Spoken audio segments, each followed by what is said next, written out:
Vamos a analizar en este caso una función logarítmica. ¿Cómo podemos analizar el dominio y la imagen de este tipo de funciones?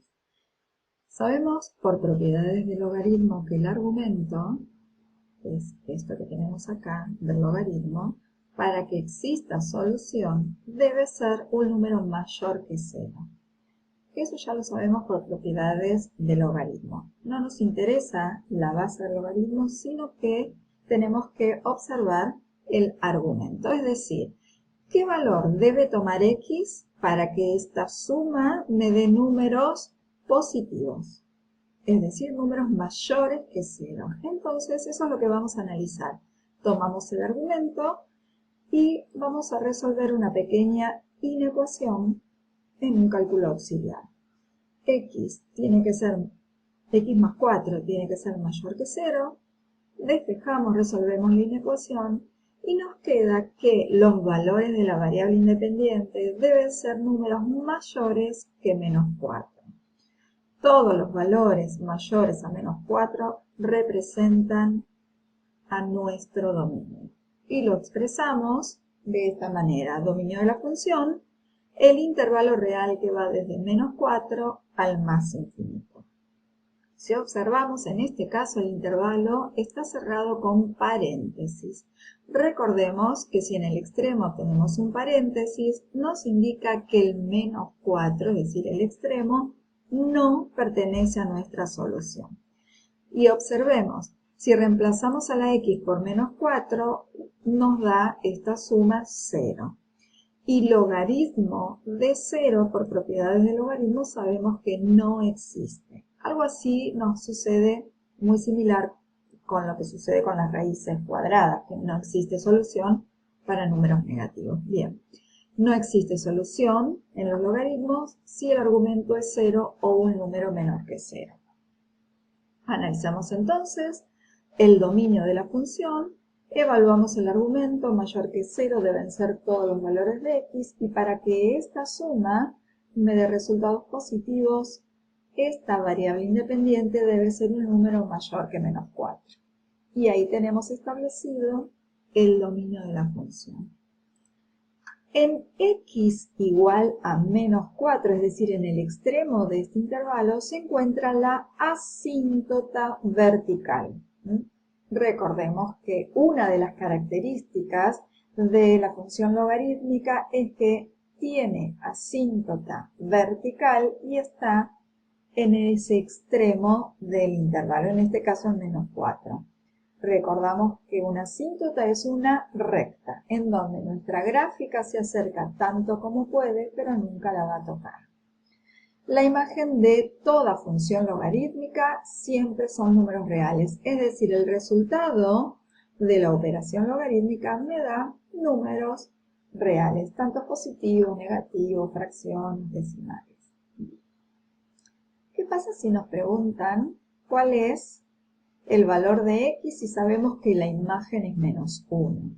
Acá nos está diciendo que el resultado de toda esta operación, este resultado me da menos 1. ¿Para qué valor de x? ¿Cuánto tiene que valer x para que al sumarle 4 y luego aplicarle el logaritmo en base 3 me dé por resultado menos 1? Entonces, lo que hacemos es precisamente esto. Sabemos que la imagen es el resultado de la operación. Ya me lo informan, ese resultado es menos 1. El objetivo es despejar x, es decir, a encontrar ese valor. Y aquí tenemos que recurrir a las propiedades del logaritmo. En este caso aplicamos la definición.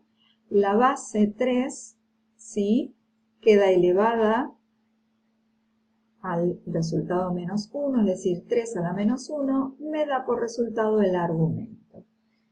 3 a la menos 1, bueno, resolvemos una ecuación sencilla, pequeña.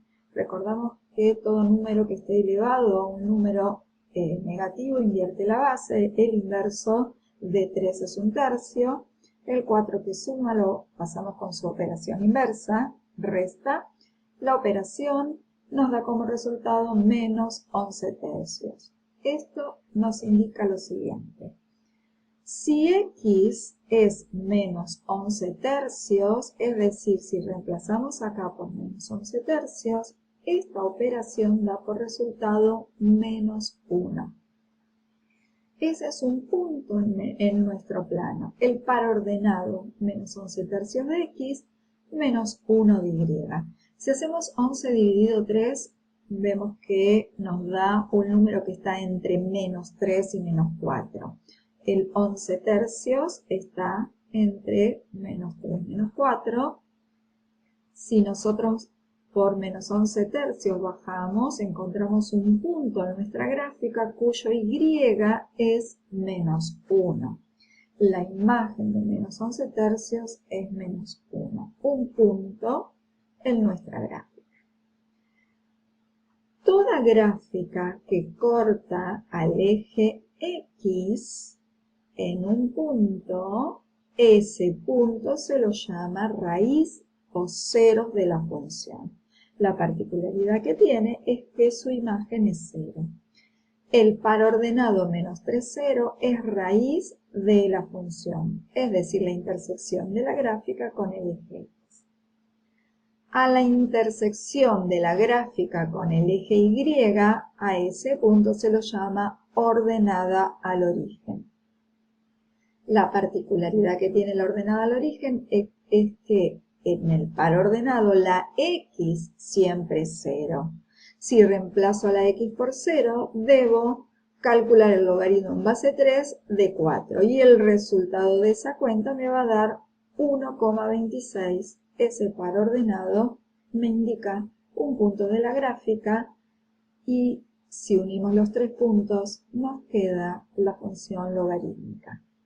Observamos que en menos 4 tenemos la asíntota vertical que la habíamos calculado anteriormente. La imagen de esta función, el recorrido que hace o los valores que toma en el eje Y son todos los números reales. El dominio de esta función va desde el 4 al más infinito. Como 4 no está incluido, entonces el intervalo será abierto en 4. Que es lo que habíamos visto anteriormente, el dominio lo cierro entre paréntesis del menos 4 al más infinito.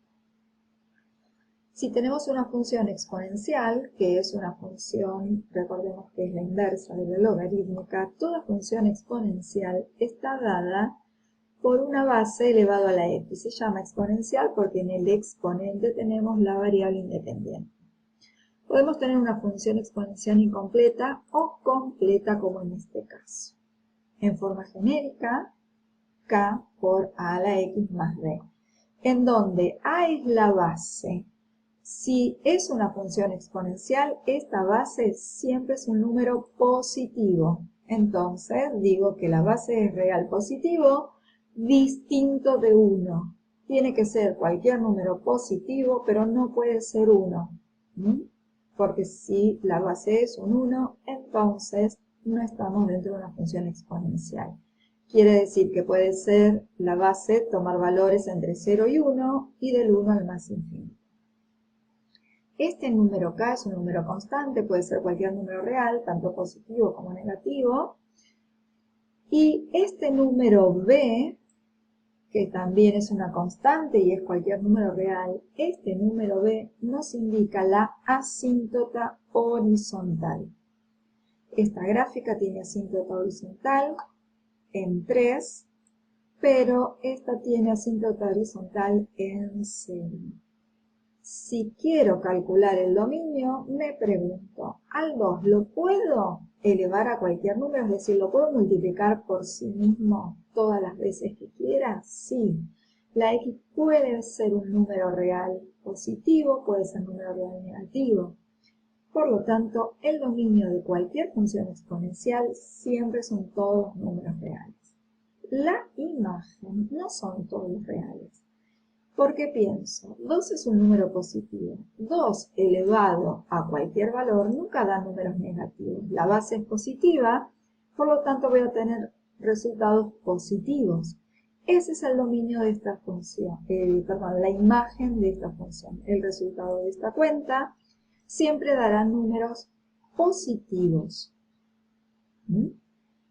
mayores que 0, porque si la base es 2, ningún valor, el 2 elevado a ningún número me va a dar 0. Por lo tanto, la imagen está dada en el intervalo real del 0 al más infinito, es decir, todos los números reales positivos, porque el 0 no está incluido. Si analizamos la otra función exponencial, como está multiplicada por un menos 1, a todos estos resultados positivos, si los multiplico por menos 1 me va a dar negativo. Por lo tanto, esta expresión me va a dar resultados negativos siempre. Pero luego le voy a tener que sumar 3. Si analizamos un poquito, entonces, toda esta cuenta, vamos a ver que nunca me va a dar números mayores que 3. El resultado, entonces, es decir, la imagen de esta función, son todos los números que van desde el menos infinito al 3. Recordemos que siempre tenemos que analizar o escribir al conjunto de menor a mayor. Ya observamos la gráfica, es una función decreciente que viene desde el menos infinito hasta el 3, en donde se encuentra su asíntota horizontal. Esa es la imagen. Hasta el 3 toma valores en el eje Y. El dominio son todos los reales, quiere decir que cualquier número que esté en el conjunto, en el eje X, voy a encontrar o va a tener un punto en nuestra gráfica. Entonces, imagen de esta función del menos infinito hasta el 3, dominio de cualquier función exponencial, todos los números reales.